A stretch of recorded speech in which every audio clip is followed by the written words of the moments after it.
Thank you, Donald, and good evening, everybody. Well, it's happened again. For the third time in 9 weeks, yet another horrendous terrorist attack. This one, physically, I was quite close to. I just come over Tower Bridge just before 10 o'clock and on the way towards London Bridge, and there was a roadblock, and we were about, 10 cars back from that roadblock.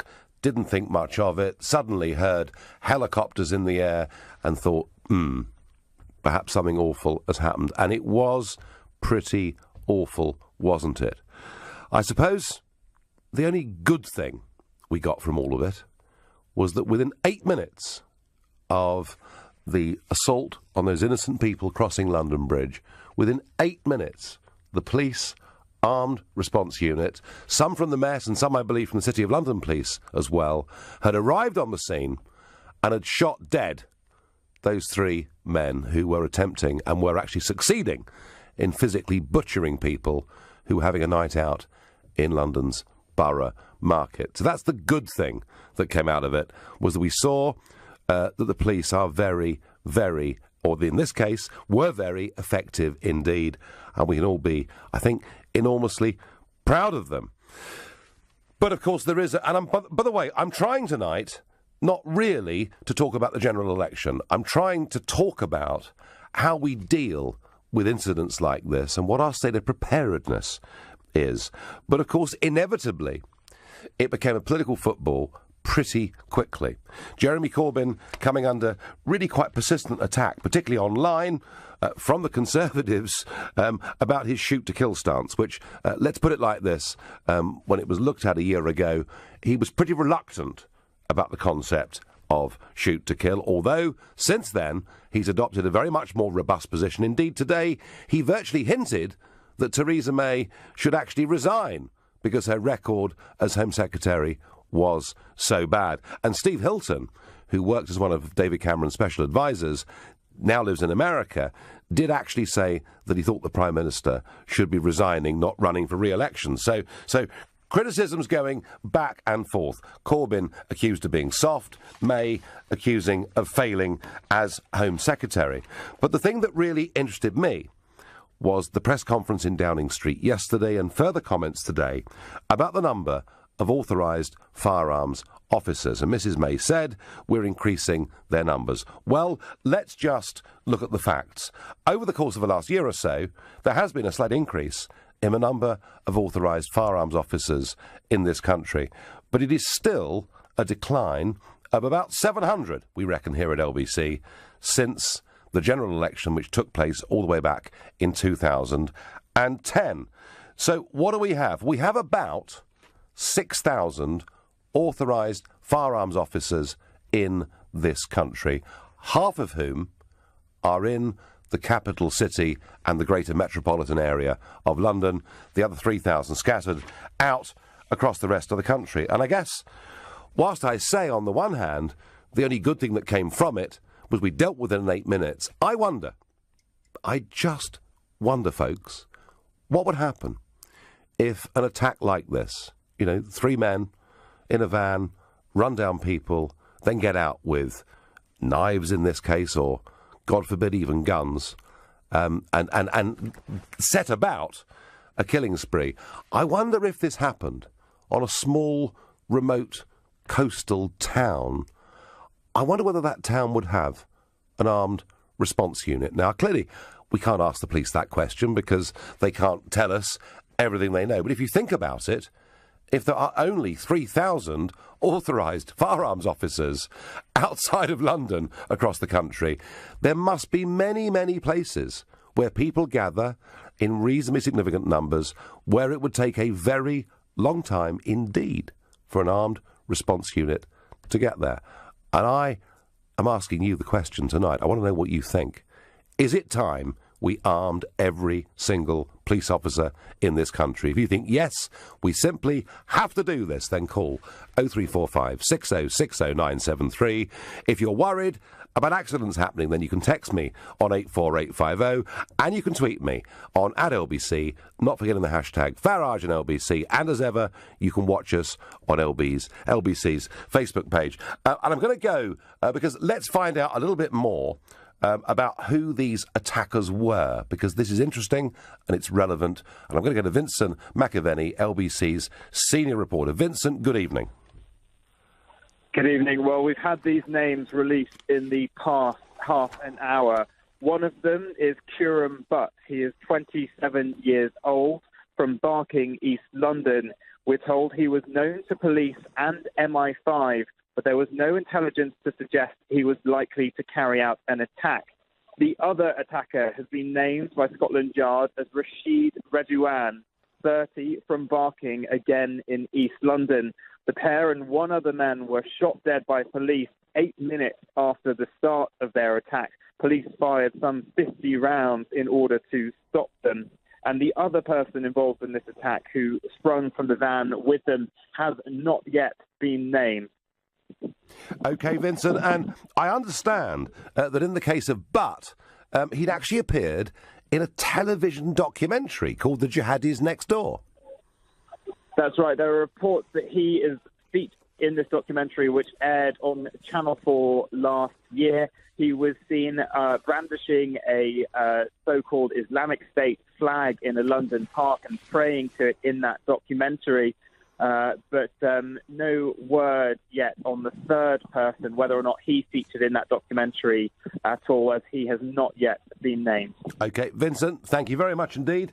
And a little bit more information from Majid Nawaz, LBC presenter, who, of course, is an expert on radicalisation. And he's making the point that this individual, Butt, was part of the Andram Chowdhury network, which we know to have caused so much harm. So one of them, Butt, was known to us. He'd appeared in a television documentary. He was on the list. He was part of that 23,000 that we talked about the other week. But the other individual, this Rashid Redouan, he wasn't part of that list of 23,000, which, if you think about it, is perhaps even more frightening than knowing that there are 23,000 people the police are actively thinking about. I don't know how many in total there are, but the fact that he wasn't known to us worries me more than the fact that one was known to us. The police did a fantastic job. I understand that one stray round, did hit a member of the public, though not fatally, but there is no way we can criticise the speed and efficiency of the police. But what happens if one of these attacks takes place in a remote, rural, inland, seaside town where the armed response unit are a long way away? Surely it's logical for us to arm and train every single police officer. I'm going to ask Nigel in Guildford, should we arm the police, Nigel? Has that time now come? Good evening, Nigel. Good evening. My basic response would be no. I'm assuming you're thinking that all the policemen would be carrying a sidearm rather than a semi-automatic rifle or submachine gun with night sights. Yeah, I mean, my thinking, Nigel, was, let me give my view, rather than playing devil's advocate. I mean, my view is, I think we need a substantial increase in the number of police carrying weapons. Whether it's every single one we can debate, but a very substantial increase. And yes, I would see policemen and policewomen carrying pistols, yes. Well, the reason I say no is because when I'm over in France, I own a semi-automatic pistol, combat pistol, yep, legally over there, and I shoot with a number of English people, and we have tried to shoot at static targets at different distances, 5 metres, 7 metres, 12 metres, one after the other, and you can easily miss. Now, you can imagine on Saturday night, if you were a policeman who's not practised on that a lot, you're running over a bridge, you might be out of breath, you've got to draw your weapon, make sure it's cocked, take the safety off, and then you've got to pinpoint your target, probably a headshot you would need, amongst loads of other people. So your dilemma would be, maybe I will, maybe I won't. And if you take a shot and miss and kill somebody or injure somebody, that would be awful for the policeman. Yes, it would, Nigel, but what would equally be awful is not to be armed and to see those people stabbing to death yet more people. Hobson's choice, really. But what I'm saying, from my own practice at static targets with my friends, if you don't practice 3 or 4 times a week, which probably the armed response units may well do, I'm not sure, you are putting a policeman into an awful position where he's got to make a decision and he could make a big mistake and kill somebody or kill several people. That's the big dilemma. I do completely understand the validity of that argument. But equally, and yes, I do accept that accidents, if you arm people, accidents will happen. An innocent member of the public on Saturday night in Borough Market got hit by a stray round. That is, mercifully, the individual did not die from it.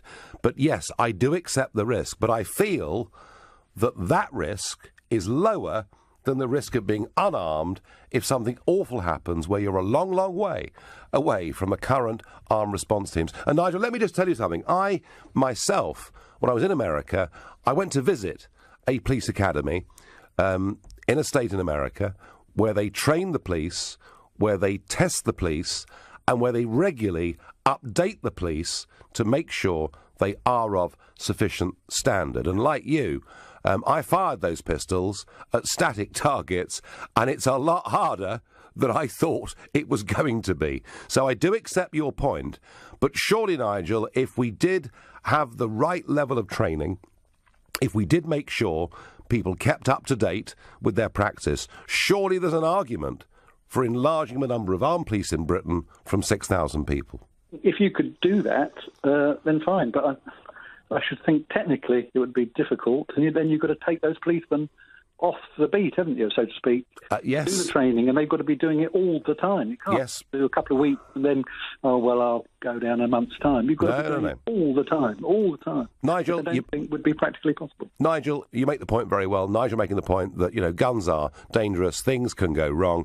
I'm of the view we need to arm a lot more of our police officers. I'm asking you to tell me whether I'm right, whether I'm wrong on that. Right now, you're listening to The Nigel Farage Show. After the horrors of London Bridge and Borough Market on Saturday night, I'm asking you whether it's time for us to arm all of our police officers. Now, Cressida Dick, who is the boss of the Metropolitan Police, has given her opinion today. She does not think we need to arm more of her police. She thinks, actually, what Saturday showed is we've got it about right. That if within 8 minutes of an incident, the armed units are there and they've shot dead the terrorists, which, I have to say, is impressive by anybody's standards, she thinks that that's OK and there's no need. I would just say to Cressida Dick, you're running the Metropolitan Police.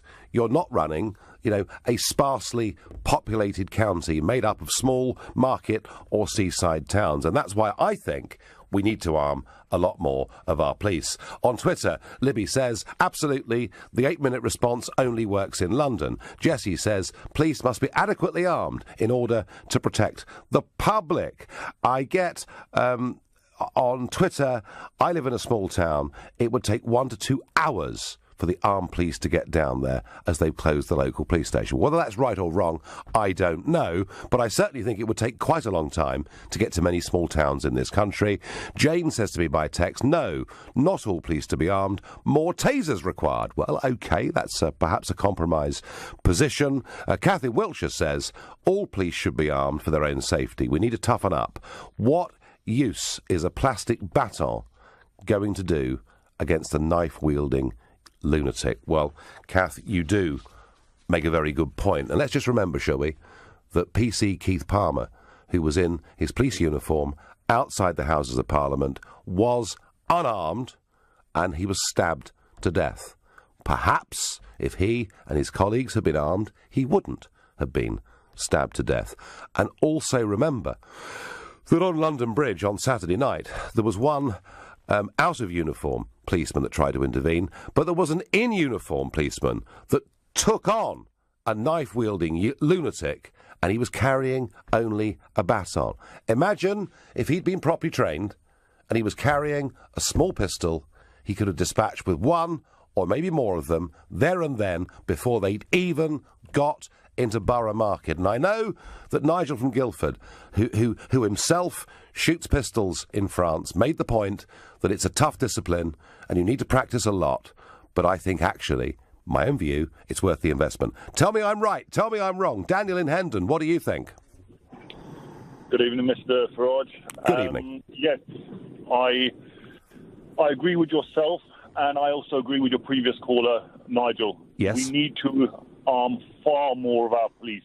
But, and this is a big but, we need to have the safeguards. There's a considerable amount of technology out there that allows, I mean, if you do arm all the police in Britain, there's always the danger that the police themselves will become targets because of the firearms that are sitting by their sides, and gangs will want to get them. So you need to start thinking about technology like calibrating the firearms to police DNA, and sounds far-fetched, but it is out there at the moment.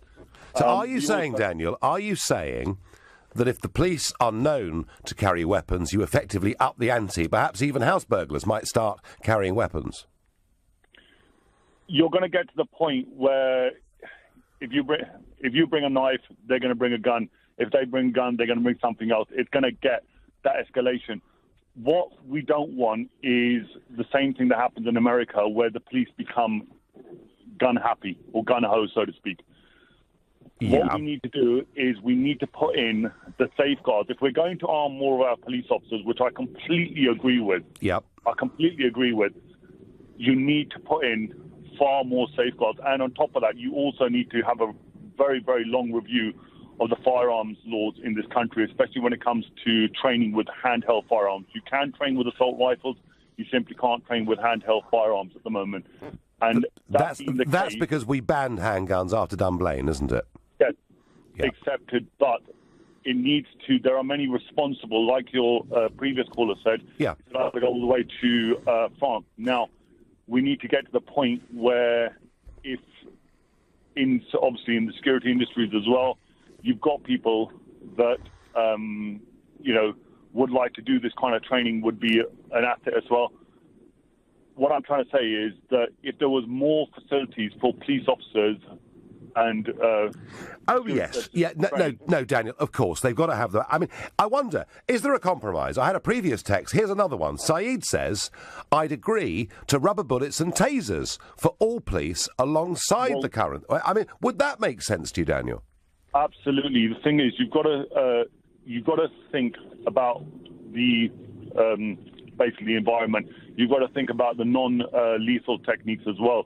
You've got tasers, like you said, rubber bullets, bullets, all these kind of things that can be deployed at a moment's notice. Yeah. But at the same time, we need to remember that if you've got a terrorist and he's got his finger on the detonator, the only way to remove that terrorist immediately is to do the worst, the unthinkable. Now, as I said, you need to... when they're doing unspeakable things, we have to take we have to take action that previously might have been seen to be unthinkable, Daniel. But listen, I thank you for your call. I get your point, similar to the previous one, that it is the right thing to do, but we have to be careful how we do it. Laura says the UK police should have been armed for decades. Fred says, why do the Northern Ireland police have guns? Because of terrorism. What about London? Where's the highest threat? Jerry says a taser won't stop the terrorist bullets. Adam says, armed with rubber bullets, maybe, they can incapacitate attackers. I wonder what Alistair in Croydon makes of this debate. Is it a good thing to arm more of our police, Alistair, as I think it probably is?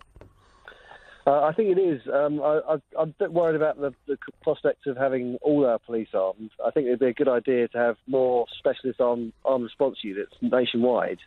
Yeah, but I don't think it's a good idea for all officers to be carrying arms routinely. What do you think would go wrong, Alistair? Well, it's a very... They could, in a split second, they have to make a decision, and as we know from history, mistakes can be made. And as one contributor said to, I think it was on Ian Dale's programme the other day, where he trains officers, he regularly tests the water with the officers he's training. Yeah. And for over the years, the message is constantly the same. They don't want to be armed as a matter of course. And in fact, some officers will actually walk away from the force rather than be forced to carry an arm. So that's the last thing we want. I think the officers who are prepared to go down that route and then go to be specialists, I think they should be have the resources provided for the force to do that. So, Alistair, what you're saying is let's have more specialists but not arm all of them, basically. Absolutely. Super. Thank you very much indeed. Now, I get a tweet here, an anonymous tweet here, and I do believe it. He says, "Hi, Nigel. I'm a firearms officer in the Met. We do need more officers patrolling, even if only with a sidearm. No doubt about it. And my guess is, I have to say, the policemen I've spoken to do feel they need more capacity than they've currently got. Taser is pointless and not guaranteed to work every time. Ask a taser-trained policeman I get on SMS. Louis from Ilford, good evening.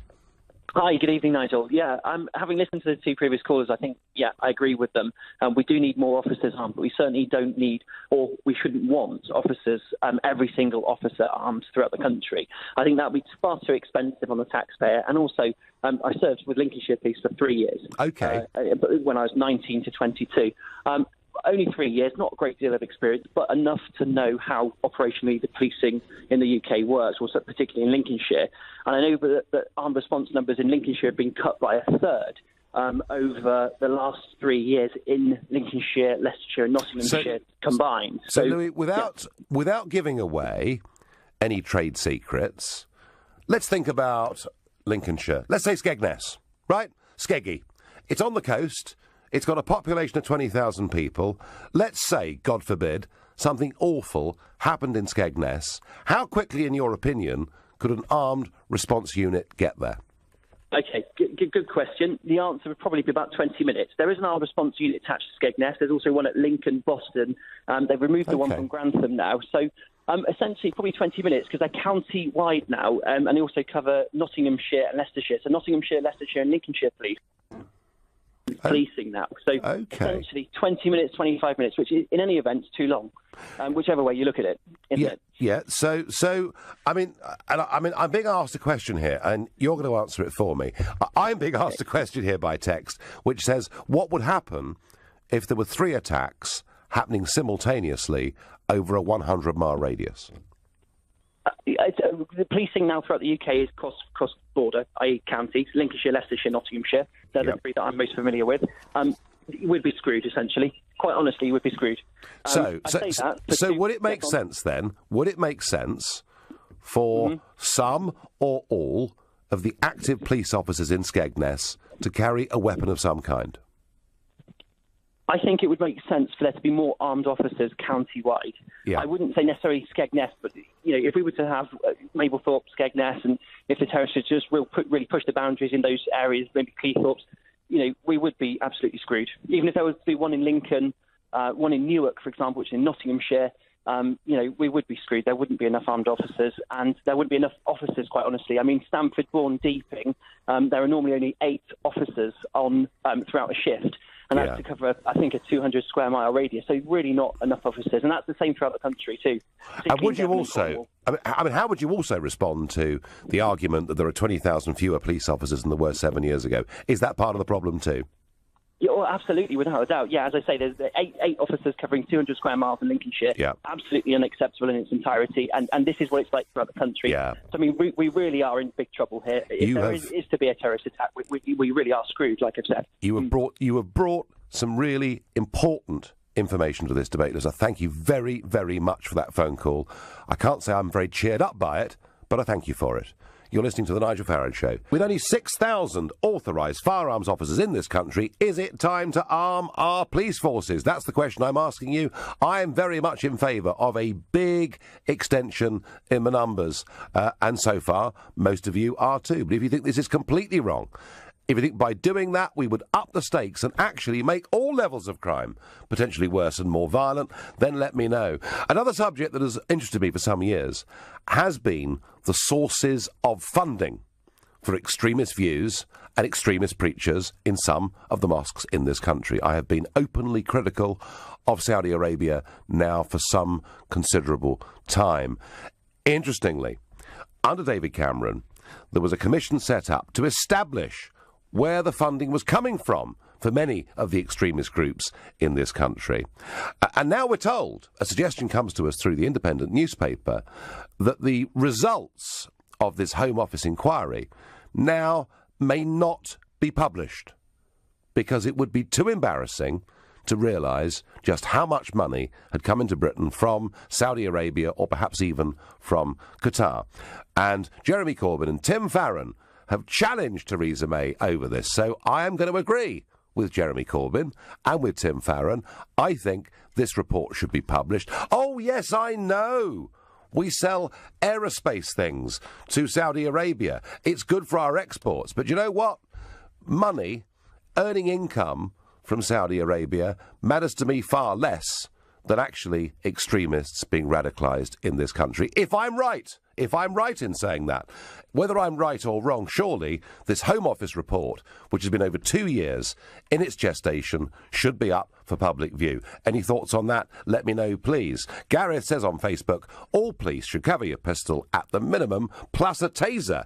Andrew says, I live in a town of circa 35,000 people with a brand new police station, but only manned between 8 a.m. and 3 p.m. The nearest police station is 10 miles away. How does that work? I've got a suggestion here by text. You need to have trained local people who already have a licence. Well, that would be a little bit like, wouldn't it, sort of extending into some form of National Guard that you would call out in time of emergency. I think whoever sent that to me, we're a very long way away from that. If we're not even arming our police, I very much doubt we're going to allow civilians to take things into their own hands. Can we not train the army to cover areas at less risk? Says Rachel in Lancashire. Rachel, I was waiting for that. I was hoping somebody would say that, because I remember, a few years ago, suggesting that if we did have a major civil emergency, the obvious thing to do was to call the army in. Of course, I was met with the usual barrage of abuse. One of the problems, Rachel, is our army is now so very small. It is smaller than it's been at any time since before the Napoleonic Wars. But yes, in a crisis, at least, infantry soldiers on the streets have been fully trained in using weapons of all kinds. Matthew in Leicester, should we arm more or all of our police officers? Yes and no. Okay, go on. I was actually involved in quite an incident myself many years ago. Okay. I used to run pubs, restaurants and hotels, and in a rural location in Oxfordshire, which is where this happened. Mm-hmm. I was coming onto shift, and my deputy manager came up to me and said, "You're not going to believe this, but there's a guy in the garden, and he's got a rifle." Oh, gosh. We had a quick look at him. He was rather unhinged, to put it politely. Yep. And he started screaming at his pint before he picked up his rifle and started pointing it at people. It was in its case at this point, I should probably add. Now, we immediately called 999, as you do, and we were informed that the local authorised firearms officers were actually training and that they wouldn't be able to get to us for 25 to 30 minutes. That was really reassuring, Matthew, wasn't it? Absolutely. We were then told that because local officers didn't have relevant protection or training, they were unable to attend. Oh. So it was at this point that I looked at my deputy manager and Unbelievable. I thought, we may end up having to do something ourselves here. Anyway, he left the building, started walking down the high street, which, as you can imagine, it was a Friday afternoon, middle of summer, very, very full. Caused lots of panic, lots of outcry. I would imagine that the 999 switchboard was completely off the hook. Yeah. He made his way to the bus station, where he tried forcing his way onto a bus. Now, this, as I say, was in the afternoon. There were children trying to get home from school. Fortunately, it was a local dog handler who was taser armed, did actually turn up, and, he succumbed to the taser. Why would Matthew, why would a dog handler have a taser?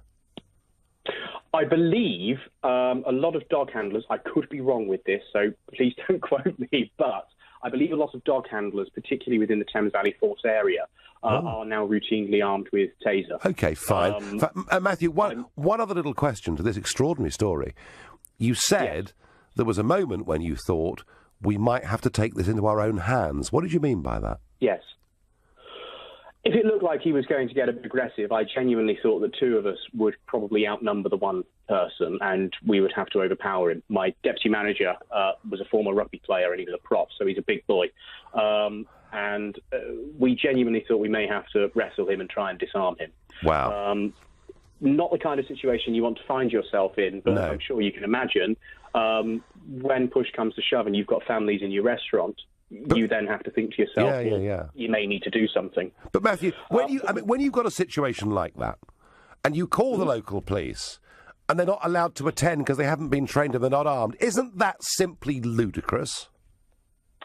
It is, and the point that I would like to make is that I don't believe all officers should be routinely armed. We are the envy of the world. If you look at the Commissioner of the New York Police, they're absolutely in awe of us over there. And you've been over to America many, many times. You'll absolutely hear them saying the same things. They really wish that their police officers could do what our police officers could do, and they are fantastic. What I think we should do, however, is there are some units within the police force that are authorised firearms officers but do not routinely carry them.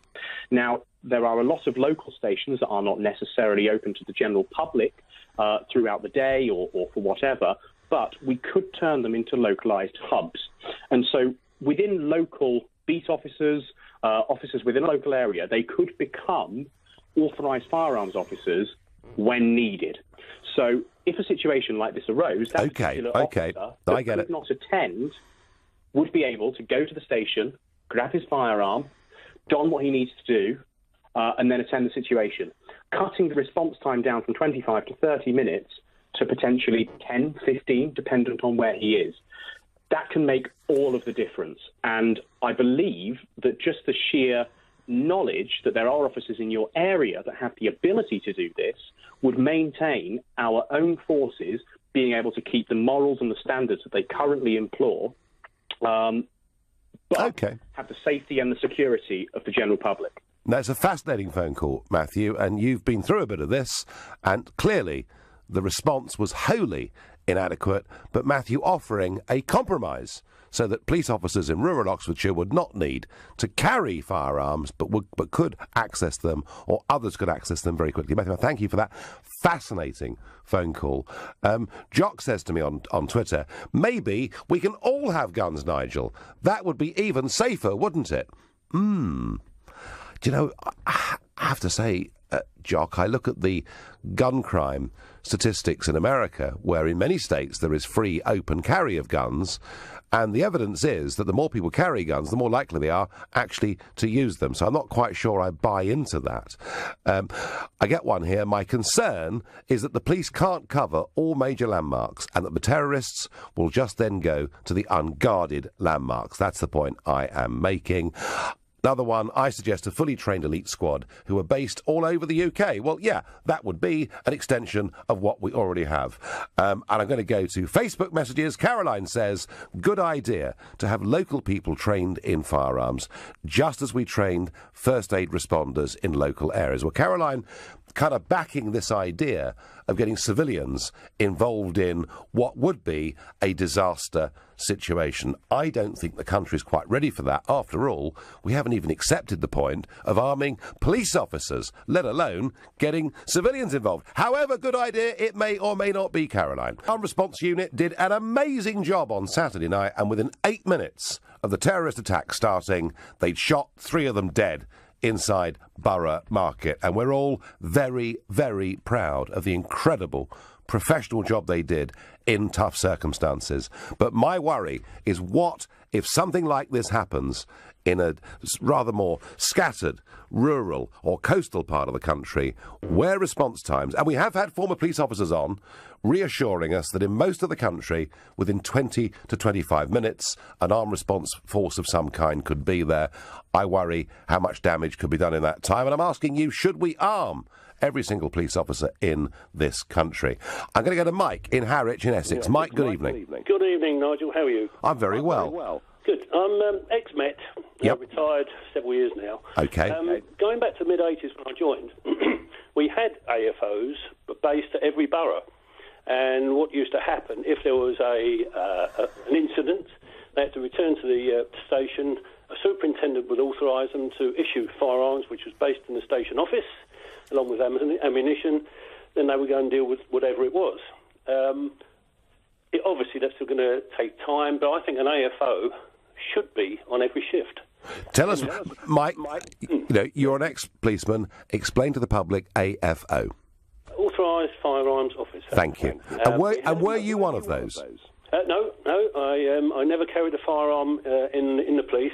although I would have done if offered. That's another point. I think all officers should be armed unless they opt out. Okay. I think all officers should have tasers unless they opt out. But, Mike, if we decide that the police force are inadequately armed at the moment, carrying their batons, surely a police officer can't opt out of having at least a taser. Yeah, officers with consciences, there are officers there that will never, ever take up arms, but I'm sure that most would, especially a taser. The other thing, you had the figures earlier with 6,000 armed officers. That's right. Well, don't forget there's 4 shifts. 3 shifts and 1 annual leave. I know. Well, that's what worries me, Mike. Well, you've got 750 officers, 3 per car. Yep.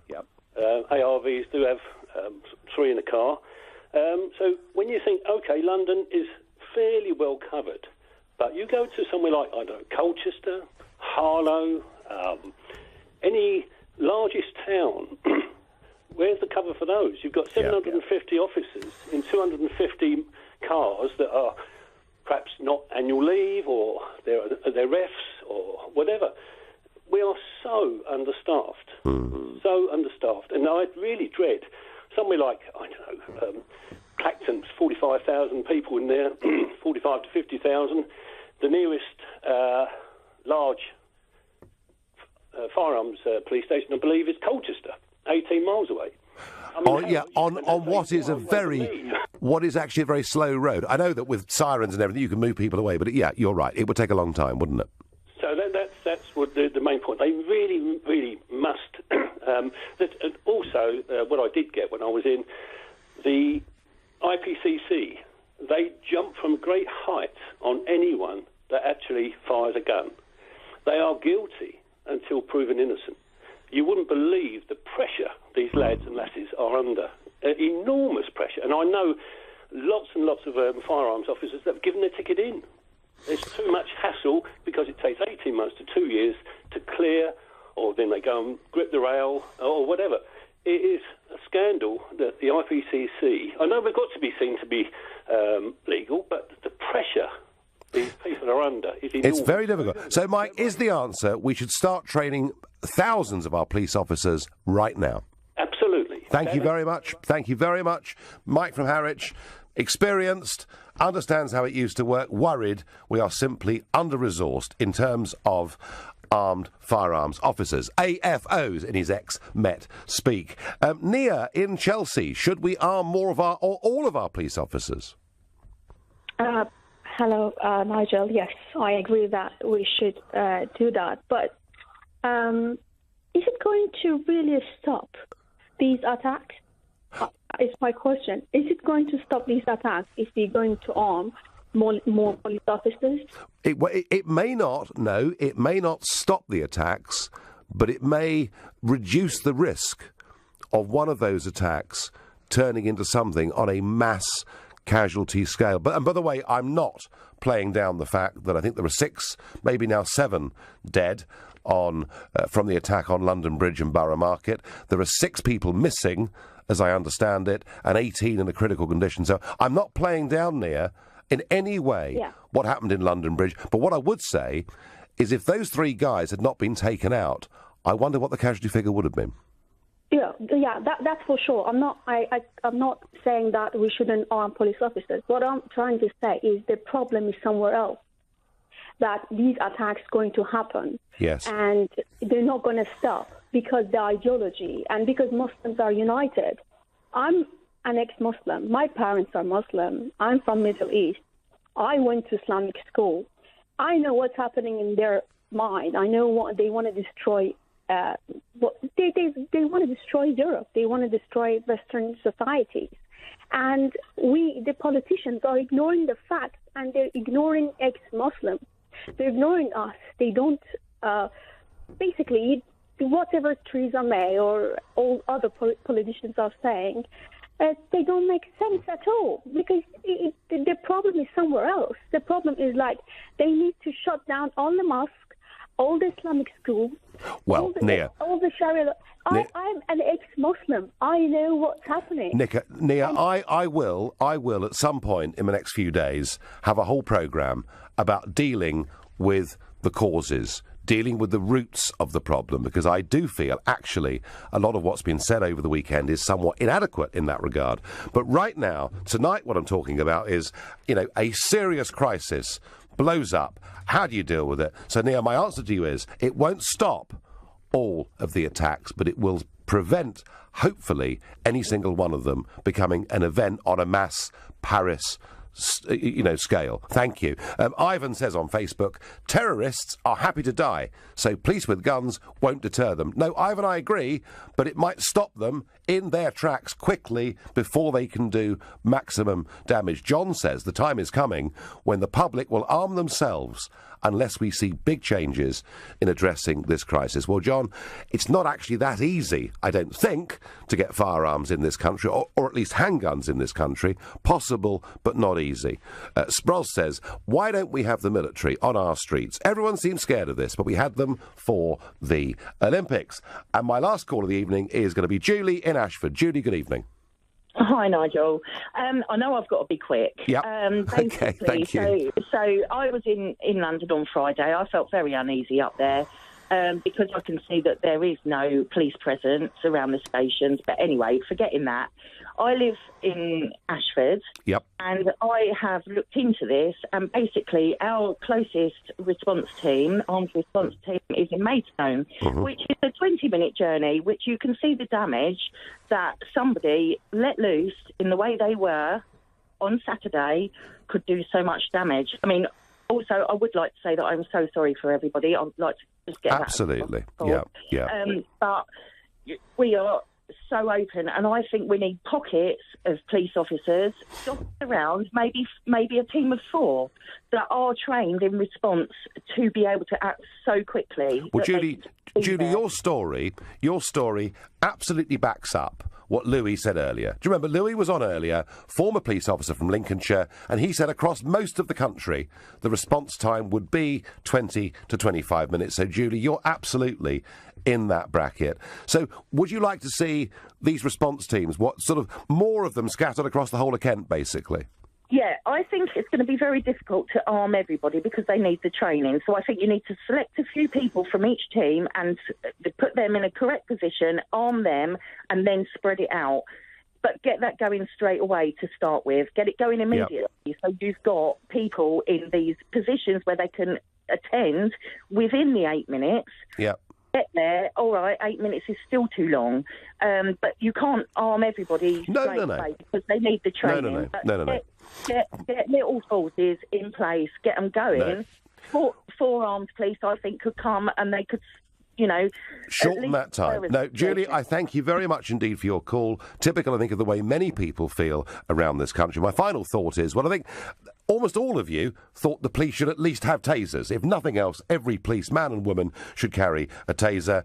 I think the tale we had from rural Oxfordshire of somebody around, a deranged individual with a rifle, and the local police unable to deal with them because they hadn't been trained to do it, they hadn't got weapons, is mad. More armed police officers will make us safer. That's my view.